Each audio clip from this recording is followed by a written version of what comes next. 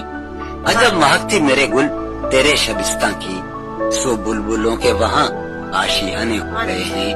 آخر شعر یاد رہا کہ ہمارے بعد جو آئیں انہیں مبارک ہو، ہمارے بعد جو آئیں انہیں مبارک ہو، جہاں تھے کنج وہاں کارخانے ہو گئے ہیں، جہاں تھے کنج وہاں کارخانے ہو گئے ہیں۔